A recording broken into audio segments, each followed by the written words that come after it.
It's the Playhouse Podcast with Kat and JJ. Believe it. I missed everything. Missed the show? What am I going to do? Check out the Daily Podcast. This morning, we heard a story about a woman from Korea who's blaming her STI on using a karaoke microphone. I didn't buy it. Kat says it's plausible, but we also took calls from a lot of listeners who have had other infections from other strange places. You should hear whether or not those are legit. Coming up in the podcast. Here we go. Last week, someone lost an eye at bingo. Bingo! Bingo what bingo? Bingo! Bingo! All right, listener Bingo this morning has us looking for amazing stories from you. If you're somebody listening, who has a ton of change in their house. My dad used to have, and he might still in like a closet, one of those big jugs, glass jugs with a small opening, and he would just fill it up. A lot of people use maybe like the returnable water kind of Culligan kind of deals. My dad used to have a big, like a gallon jar of whiskey that had been emptied out. It was a glass bottle. It was super heavy, but all the spare change would go in there every night. So this 18-wheeler hauling millions of dimes overturned on a highway in Texas, scattering everywhere. First time we've ever seen that happen. I just saw a truck flipped over. That's a lot of dimes. That many dimes is, well, that's mind-boggling. Yeah. So they had to use bare hands, vacuums, rakes, volunteers. One for you, two from my pocket. One for you, two from my pocket. That could add up. But you have a ton of change at your house. And I'm on the hunt for anyone listening who really kind of built their own home. Inspired by the story we had from a listener a few days ago where she's going to get, I think she said in August, she gets to move into her Habitat for Humanity house. And I had asked kind of about the sweat equity she had to do. And she was doing all sorts of stuff, swinging hammers, landscaping. Which brings you so much pride. Like when you roll up in the driveway, like our friends Tony and Julie, they built the home that they live in right now. It's beautiful. And so she was taking us on a tour on New Year's Eve. And I was like, God, that fireplace is incredible. She's like, yeah, Tony laid it rock after brick rock after. brick. I'm like, oh my God. I wish I had that skill set. Hey, Terry, you built your own home? Yes, I have built my own home. My Impressive. God. How long does it take when you're doing it by yourself? Well, it depends on how many hours you put in. If you go there every day, you can get it done quicker. But if your house is a little far away, I have a house I was trying to build about an hour away, so I'd have to drive an hour each day. Yeah. And then go to work on it and then drive all the way back to St. Paul here. How long did that take you to get done then? I mean, was this years? I did it myself, and it took me about 2 years to do. So we have a coworker whose basement was unfinished in their house, and her husband would come home from working a long day and then put in more hours downstairs. I did that for about 6 months. Yeah, that's got to be really tough. Yeah, because we did the foundation, and the kind of foundation we did, because the water table was high where it's at, I had to do a slab-on-grade type of house. Gotcha. Okay. So do you think you could write a book right now with all the do's and don'ts and save people a lot of heartache? I could write a book, but that's a lot of work in itself. Are you at the point now? You built a house. You could write a book. Are you at the point now where, like, when people ask you for help with this stuff, you're like, no, I'm spent?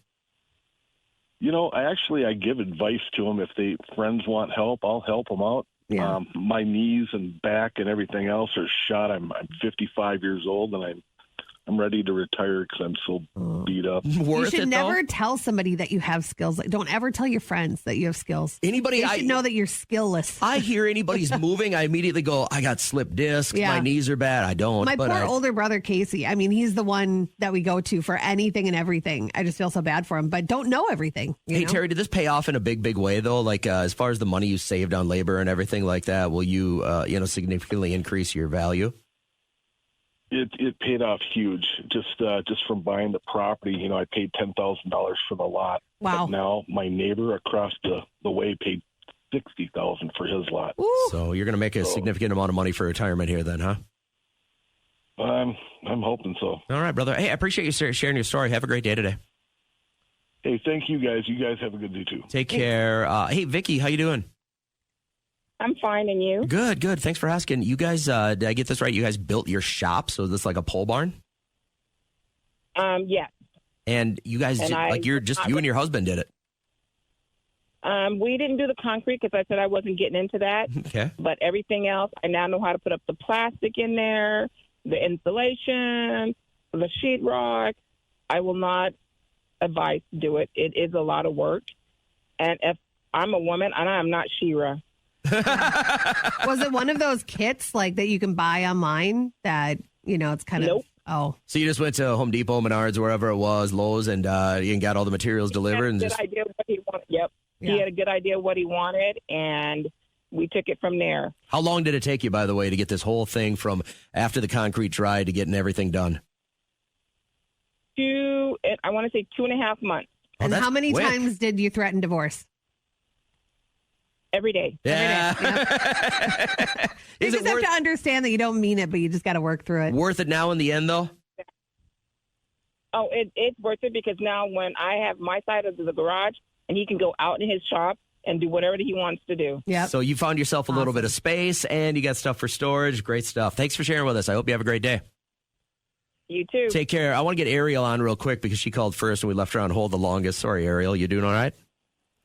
I'm doing fine, thank you. Which one do you fit? A lot of change. How much? So when my grandma passed away, we were cleaning out her house, and all throughout the house, we ended up finding 3 big storage tubs just packed full of change. Oh, my God. And we still, to this day, it's been 3 years since she passed, and we don't know how to get rid of it. Do we take it all in at once and cash it in? I mean, it's still just sitting there. Just take it to a bank and have them go through, and you'll end up with an all-day process. Yeah, you got to drop it off and trust them, right? You just drop it off. You go, here's the 3 bins. You mark them with your name, and you say, call me when this is ready. And then a week later, they'll be like, here's your $43. They'll give you the Ziploc bag of like bobby pins and pesos and stuff like that I have to deal with. What's your best estimate as to how much money you have in those 3 bins? I'd say well over $20,000. Oh, $20,000 in change? So what is wrong with you? Why are you sitting on it? You need to do it this weekend. That's a Hyundai. That's a project just this weekend. Yeah. Get it done. I just don't know. It's so heavy. I don't know how to go about getting rid of it. You probably got to break it up. You probably got to break it up. You're going to have to go scoop it into like 5-gallon buckets and, get a couple of strong folk in there and just have them muscle it up and maybe take a couple of buckets every week to the bank. They're going to hate you, by the way. I know, and that's too. I don't want to be embarrassed because it's those big, huge bins, that you store clothes and Christmas trees in. But isn't the government asking for this stuff? They're like begging for change. They right make now. new money every day. They don't want this stuff. Don't you remember, like throughout the pandemic, all those sheets of paper in front of every single register where it's like, please pay with as much change as possible. Yeah. The government needs it, so you could be helping them. Well, when you get this done, will you call us back and let us know actually the number? Yes. Yeah, definitely. I got to hear can this. do that. So you're thinking 3 giant Christmas bins, Kat. She thinks it's $20,000. Do you want to put a number on this real quick for when she calls back? I don't think she's going to call back for like a year, but I'm going to say $17,000. I'm going to go 12. I think you guys are overestimating how much is in there. And but last question real quick, Ariel. Why was Grandma hoarding all this change? What was her deal? She was just really good with her money. She saved money and didn't like to spend it. So, we were thinking after she passed, God, maybe every day after work, did she just dump her purse out in the bin and maybe, for 30 years and What just if you- leave it, let it What if you sit? find out she was embezzling change little by little over 30 years and now there's like $50,000 in there? that's not your problem. You go on vacation with this money. Yeah. Yeah. And do it in her honor. Go somewhere and do it in her honor and say, thanks, Grandma. Yeah, For the definitely. That's a good idea. Yeah. Get back. Now you have a chore. You got to get this in. You got to get back at us. We want to see how much money's in there. Okay. What I want to do right now is I want you to think about the curse that your family put upon you. Okay. What was handed down to you that you could do without? Mubberis. Okay. Yeah. Well, your mom's not too juggy, is she? No, but her mom, massive jugs. And my cousin Gina, huge boobs. Like we got it from our Gma. Okay. So your grandma, biological grandmother who I've never met. but you know that she was. Stacked. And it's you seen pictures of her back in the day? truly a curse. Yeah. Really? Mhm. Like, was she a dime? Are you wanting me to? I'm not going to show you pictures. Well, I mean, of my do you have a grandmother's picture of you or your grandma in a swimsuit from the No, 40s or something? No, I nothing like that. You can no. push along. Mm-mm. Sorry. Can you get one? If you hit up your mom, She wasn't even alive in the 40s. My grandmother? Yeah, your grandmother No. was alive in the 40s. She had my mom when she was 15. My mom was born same year as you. Okay, so Jesus. All right. Anyway, I didn't mean to say it like that. I was feeling good this morning, and they're like, "My mom's as old as you are." So, what did your family curse you with? Like, they've handed it down genetically, or maybe it was a character trait, but it just hasn't played well in your life. One of the things that I started thinking about a lot once I became a father was, what am I handing down to my kids, like as far as like character traits? And then you get a little bit older and you see your kids, either they start looking like you or they start acting like you. But let's flip it on the backside. What's something your family cursed you with, Kat? I'm going to say my breasts. They are big and always in the way. Golfing is not fun. What else does they it just stop they you from hurt doing? my back. Run. Okay. You know, we get black eyes, you know, they're that big. A little slap happy? I have big boobs, and I got them from my grandmother on my mom's side. And what's her name? Whom I never met, Linda. Linda. And Luscious Linda. Luscious Linda. But she was a dime in the 50s, though, huh? And then my cousin Gina has them, and we're like kind of the only female cousins that. Hey, your got sister's them. not stacked. No, she's comfortable. You know, she's got a great body. However, mine, I feel like if I were to get rid of them, they'd be those boobs that grow back. Oh, really? You know, like Is that a thing? Like a lizard tail, they'll just grow back. You know, and I don't want to risk it going under the knife, and then all for what? Anything from your old man side of the family you wish you wouldn't have got? Hair Oh, okay. everywhere. I mean, it's a daily thing. It's a daily maintenance. That's just like a. The summer, not quite looking forward to that season. Winter, I can just like be myself. So everyone on your dad's side of the family, they got caveman tendencies? There are some hairy ladies. Yep. Mm-hmm. So that's why I'm always getting my treatments done. If you follow me on socials, Oh, you always never hear getting the about them. laser I hair just- removal. Oh, you don't? Tell them Never. Kat sent you. But yeah, it's the upkeep, you know. So the reason I bring this up is I was talking to a guy before a baseball game the other day, and I had shorts on, and he goes, your calves are huge. And I go, I got big calves from my dad. Oh. And I like working on them. And I like try not to skip leg day kind of thing, you know. And the older you get, then the more like you're sore, and it just sucks to walk down the. Then I started thinking about the things that I hated that I got from my parents. So from my dad, very, very clear that I got an intolerance for stupidity, not on the physical side, but on the mental and emotional side. I have zero tolerance for stupidity, zero. And it's not served me well in the past. Yeah. My inability to look at someone and just go, I'm going to give you the benefit of the doubt because you're having a bad day versus you're a friggin' idiot. I don't have it. I don't have that character trait. No. And then on my mom's side, Bad eyes? I was going to say bad eyes on her side, but the baldness gene, like it comes through your mom's side, right? It's if you look at, and fellas, if you don't know this yet, you look at the lady you're going to marry and look at her old man. If he got to like 70 with a full head of hair, your odds of having kids that aren't going to have early baldness are real. And Liam's going to have great hair. Yeah. My dad has great hair. Your dad's got a good bush on the top of his head. But I was like, and I didn't know this until I started losing my hair. And then I looked at my grandpa Armin. And I went, oh my God, that guy was like a cue ball. And it goes even further because his wife's dad was bald. Okay. Like when I go up the tree, Double if I keep, whammy. there's like there, and I don't know how to break it, and so I keep telling my boys, well, it's too late. Enjoy. Yeah, right. Well, I don't know. I mean, yeah, and I'm like, I keep telling my boys, I'm like, you got to stop this. Whoever you marry, you've got to look at her old man and go, all right, you can't marry a girl with a bald dad. Yeah. So like my daughter's kids are gonna have that gene. Mm-hmm.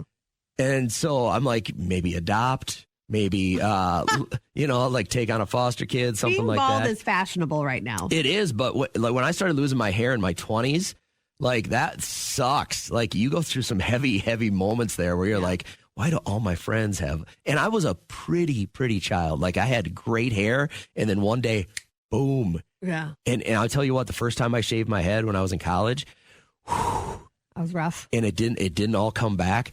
That's a heavy moment for a dude. Yeah. You're 22 and all of a sudden you're like, man, I'm missing some shingles on the roof. You be okay? Yeah, no, I'm okay. I'm just kind of grinding through this. Here's what I want is just for you to let us know what's the bad thing you got from your parents. It could be physical. It could be mental. It could be emotional. but they handed something down and you're trying to break the cycle. What's yours? I read this and it just makes you think, first off, those horrible stories of like someone's best friend's cousin rode the bull at a local bar. That's why my wife wouldn't do it in New Orleans. Yeah. Oh, I would never. She's like, I'm wearing a skirt. I don't want to get an STD. Even if you have underwear on, it's still never a 0% chance. Like if you have jeans on, you're probably okay. But this whole thing opens up another like core horror. And that could be you go up for karaoke, like what somebody did in South Korea. This woman put it too close to her mouth and she ended up getting herpes from the microphone. I ain't buying it. Somebody had it. Oh, absolutely. Where do you have it? You have it in your mouth and you have it in your genitals. And so somebody just did one of those bangers where you got to hold your microphone like that to your mouth. That girl had a moment of passion and then decided to do karaoke and blame it on that Unbelievable microphone. That you are turning it on her. Why would she ever admit to the world that she has it?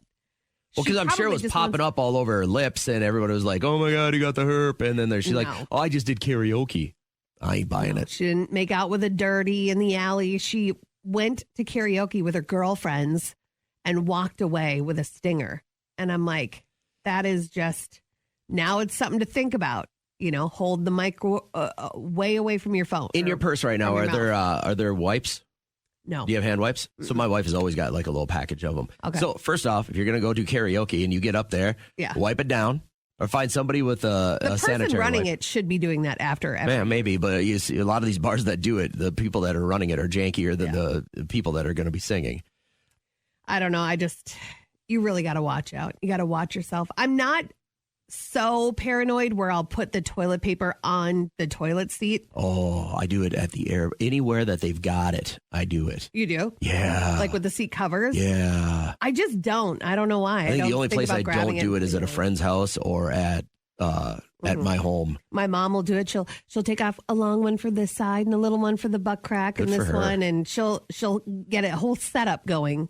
Every single public bathroom that she uses. The only problem with that is like in the summer, you got sweaty butt. And like you get up and all of a sudden you're tucking a bunch of toilet paper back into your underwear. Yeah. So something to think about. But I'm not looking for anybody with an STI. I am. Call now. That's very intrusive of a question. But if you got it from somewhere that people would not normally think that you'd get it, like from a karaoke microphone or a mechanical bull, or wherever. And I'm not buying the mechanical bull one either. I think listen, I think if you're a girl and you're riding mechanical bull, you're probably suspect anyway. If your boyfriend goes out with his boys this weekend and he comes back with an STI and says it was from a karaoke microphone, you're not going to believe him, are you? It is a very far-fetched story, but not impossible. So when you hear about this poor girl in South Korea goes out with her friends for karaoke night, which is huge there, by the way. And then she holds the microphone a little bit too close to her mouth and then walks away with some bumps. What a nightmare. What a nightmare. I think you're suspect. I just don't, it doesn't hold water for me. I think it does. It's very feasible. Somebody else who had kind of a dirty mouth up there, there's spit going everywhere, and then you put it on your mouth. How could you not catch or contract something? Megan, I appreciate you holding for as long as you did. I know you got a story for us. This was you? Dude, no, it was my friend. It was so wild. So when we were 12, I'm still friends with her now, but when we were 12, we were in Florida. We were hanging out. We went to go shopping, actually bikini shopping. We were trying to get some new bathing suits so that we could hit the beach. I think like one of my straps popped or something, so we had to go get a new bathing suit. When we're tying them on, she says she starts to feel a little bit weird, a little bit hot, a little bit itchy. I don't think much of it. Maybe I think it's like allergies or something. A couple hours later, we're eating, and then like she's saying she's really having a lot of irritation, right? Oh, no. Just starting to be very uncomfortable. So her mom, bites the bullet, takes her to a clinic, and girl, let me tell you what it was. Please? It was an STI. She got an STI from like the bathing suit. So the doctors eventually tracked it down, and it wasn't the first case, but she was one of like 100 people no in that way. specific city. What? I'm not believing this for a second. How is this not a news story? But I believe it. But I love how they have the little strips in the crotch where it's like, don't remove this. But it's like everyone's crotch is going on top of the strip. It's going on, right. And it's plastic, so it's definitely holding some kind of bacteria. So now I always wear my underwear whenever I try on. I do too. Any bikinis, any undergarments. Like, I really don't even like, clothes touching me, period. Even if it's from a thrift store, I have to wash it first. Yeah, of course you got to wash it from a thrift store. I appreciate your story. I don't know. I don't believe this. I don't believe the mechanical bull. I don't believe the microphone. I don't believe the crotch strip out of a How bathing do you not suit. believe it? All of them come in contact with an infected area. Of course it could happen. You just think you're just such a skeptic. You think people are lying about everything. I think girls lie about it, but if a guy comes back with an STI, he for sure was being dirty. I don't know. I just think now we have a new thing to worry about. I'll tell you this much. If I go looking for a brand new pair of swim trunks and I come home with an STI, there's no way my wife believes that. There's no way. I would now. If you go there and you could take the shorts into the doctor and just say, can you test these, please? Trish, listen, I was in Nashville with my friends. We were riding the mechanical bull. I had a pair of loose shorts on. Next thing you know, that's what these red bumps are from. Man, if a guy says it, it has nothing. You don't believe him for a second. Because you'd say it with that face on. Women have built up these excuses over the years to get them by. It's a bathing suit. It's a microphone. It's a mechanical bull. Man, I ain't buying it. Hey, are we finally going to get an answer as to the question of what the hell is our secret sound? That sound worth $1,000? If it's still alive Friday morning at exactly 7:20. What is this? It's worth $1,000 as we wrap up the podcast now. Are you doing anything extra to make some money? No, we have our station gigs. I have a really cool band one tonight I'm excited about. But those are like the summer is money making season and we make hay while the sun is shining. But my friend Angela, she has always kind of done laundry for like close friends and family. If they wanted to send it out to her, she'll do laundry and then she wraps it in paper.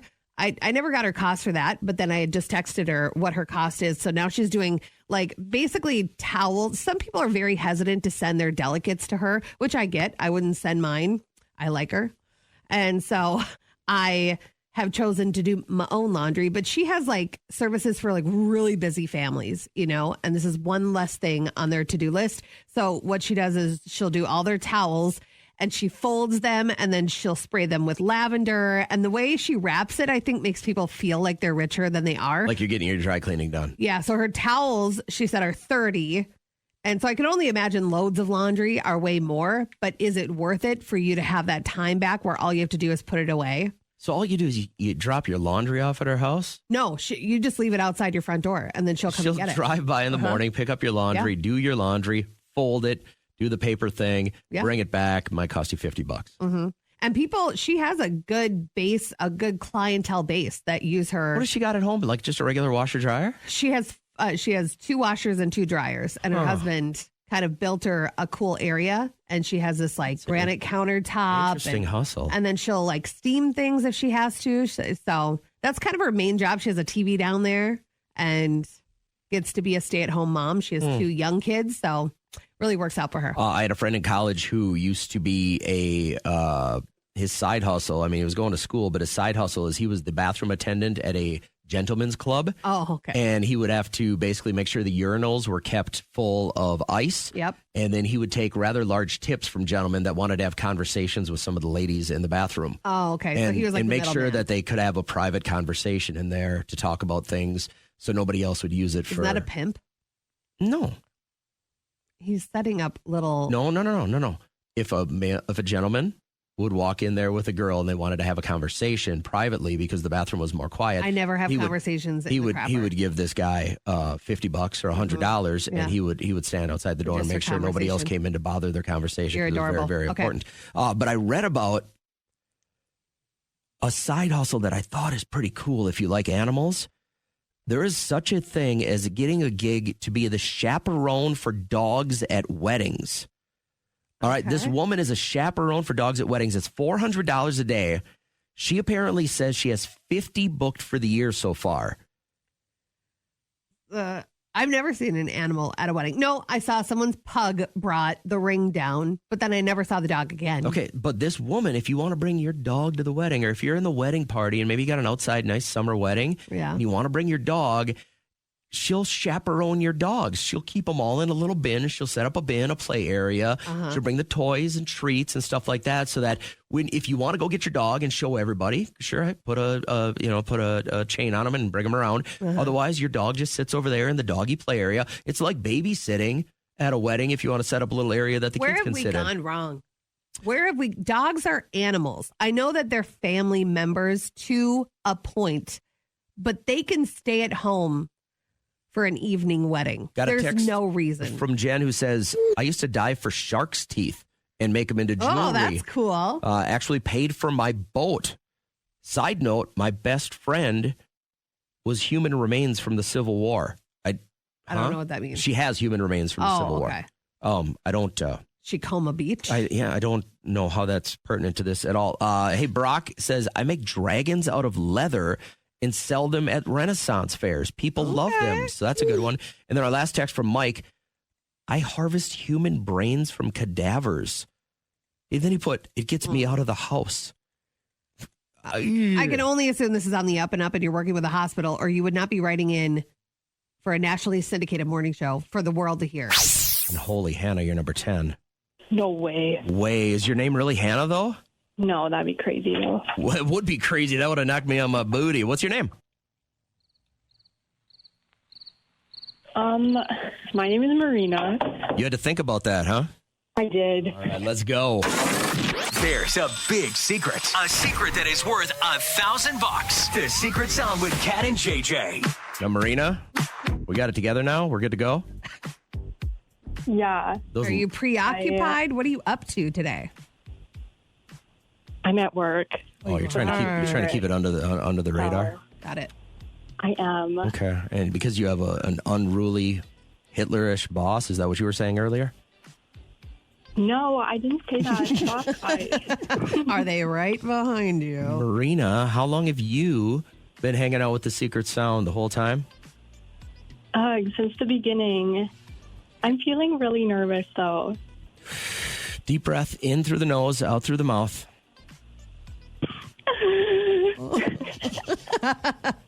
What do you spend $1,000 on if it's just gifted to you right now? Well, I'm getting married this summer, so probably go to that. Yeah. Probably go to that. That's the first thing. Yeah, if you show up, it's going to be a better marriage. You could probably chip away at that. How big is your budget? We talked about that a couple of weeks ago. How people are doing it on a very, very small budget. What's the number? I guess there's not really a number. I've been checking out like Facebook Marketplace and I'm trying not to limit myself to a number, so we're going off of vibes. Okay, but we're doing our best. This is such a 2025 wedding. Yeah. Now, how many people do you expect to show up at this gig? I don't know. We have a really big family and quite a few friends, so probably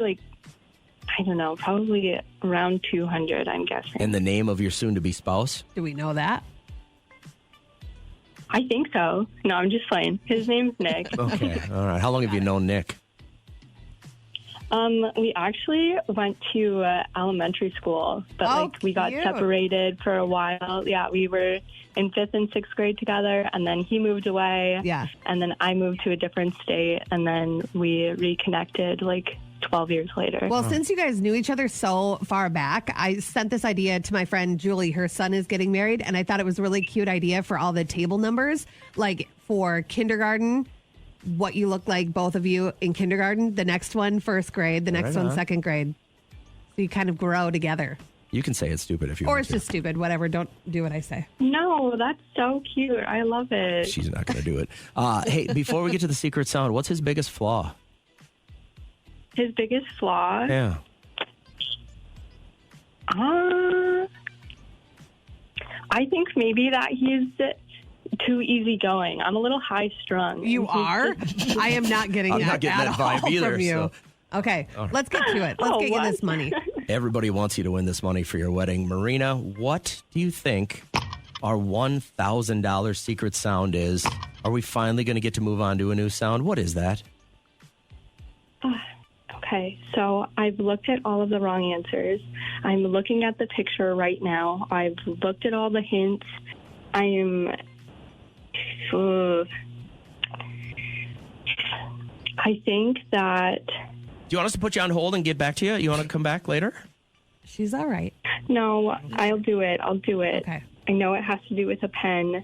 I think that... Is it typing on the phone with a pen? Oh, like a Wall Street tycoon. Is this typing on a telephone with a pen? What is she talking about? Like hitting the numbers with a pen? Like, okay. Oh, that does sound familiar. Is that our secret sound at Marina's wedding? Just get a little more blissful, guys.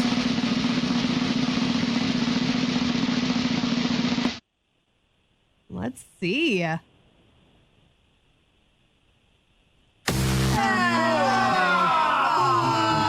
is just wrong. Wrong. Marina. Wrong. You're wrong. You've been trying since the beginning. You finally got through, and you gave us that for an answer. Sorry. I was not super confident in that, but... Couldn't tell. Oh, yeah, I couldn't tell. Can you describe the first 4 months of your 2025 in 4 words, Kat? Sure. I would say busy, productive, encouraging, and hopeful. Wow. Pretty positive Quite ones. the optimist. Yes, I am very optimistic about the rest of the year. You just got to be, right? I want to say good morning to Kayla, whose first 4 words would be I'm an MFN rock star. Oh. Get it. MFN is 2 words. She put it all together. Oh, okay. And then somebody else had texted in, oh my God, hell. Oh. Jeez. See, I thought it was like 4 separate words. That's a rough one. Mine would be fun, party, because my wife and I threw some epic parties already this year. Yeah. I can't wait for the summer. Cold. It seemed like it took forever to get a pair of shorts out this year. And then happy. Good. I love those. Yeah. Fun, party, cold, happy. What's your life looking like? If you had to describe the first 4 months of 2025 in 4 words, what would yours be?